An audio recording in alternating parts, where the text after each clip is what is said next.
जीतने के लिए लड़ते हैं। तो इस पद यात्रा में और इस मंच पर हमारे कई महारथी बैठे हुए हैं। तो उसमें मैं साथ बैठे हुए चंपारण के पुण्यभूमि से केसरिया के रहने वाले रविंदर जी से मैं आग्रह करूंगा कि कुछ शब्दों में अपने वाणी से जन स्वराज में क्यों जुड़े और जन स्वराज के बारे में बताए। बहुत बहुत धन्यवाद।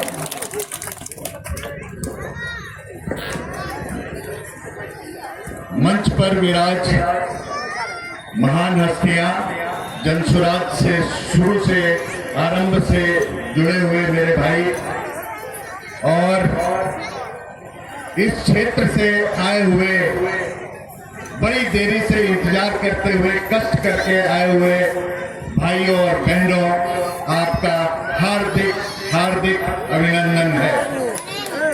आप सबका बहुत बहुत धन्यवाद। आपने अपना बहुमूल्य समय निकालकर यहाँ आने का कष्ट किया, आपका बहुत बहुत धन्यवाद। मैं यहाँ भाषण देने नहीं आया हूँ, मैं यहाँ पे आपका दर्द बांटने आया हूँ। बिहार किस स्थिति में था आज से हजारों साल पहले, जब मौर्य काल हुआ करता था, जब मौर्य बिहार के राजा होते थे, चंद्रगुप्त मौर्य, चंद्रगुप्त विक्रमादित्य एक्सेट्रा आदि, उस समय भारत जो है वो सोने की चिड़िया कहलाता था और सोने की चिड़िया का आधार बिहार था।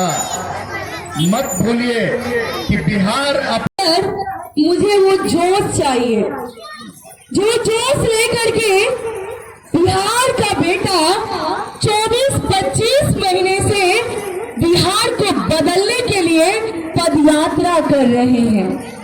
और इस पदयात्रा करने का एक ही मुहिम है कि बिहार को बदलना है।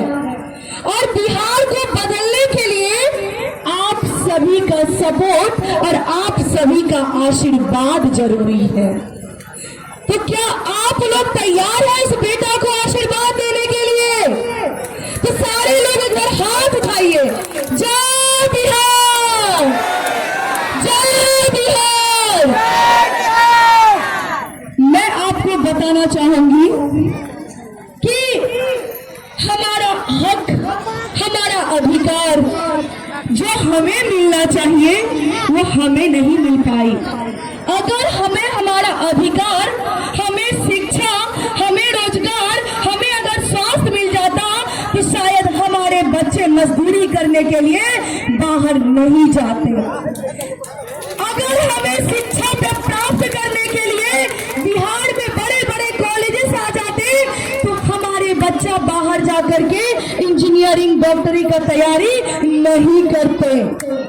लेकिन दुर्भाग्य कि जिसे हम अपना अधिकार समझ के वोट देके उस सिंहासन पे बैठाने का काम करते हैं, वो दिमाग हमारे बिहार को धीरे धीरे खा खा के खोखला बना दिया। और वो किसका हक है, किसका अधिकार है?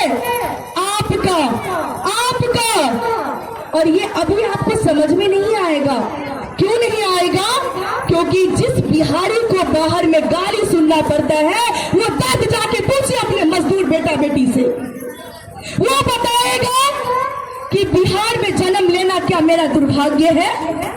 यहाँ जितना सारा युवा हमारे साथ खड़े हैं, बिहार में जन्म लेना क्या हमारा पाप है? नहीं। लेकिन ये पाप बनाया कौन? ये पापी बनाया कौन? ये उजड़ा कुर्ता पैजामा में बैठ करके एसी के रूम में जो रोटियां तोड़ते हैं और पनीर खाते हैं, ये समझना पड़ेगा। हमें आपको धर्म, जाति, मजहब में बात बात करके, और ये लोग एक ही साथ टोपी पहन के बस साथ में खाना खाते रहते हैं। ये लोग एक ही साथ बैठ के खाना खाते हैं, लेकिन हमें और आपको कहते हैं अरे इससे दूर रहो, ये तो वो जाति है, ये तो यादव है, ये तो चमार है, ये डोम है, ये ब्राह्मण है। भिन्न भिन्न जातियों में हम लोगों को बांट बांट करके आपस में लड़वाने का काम करते हैं।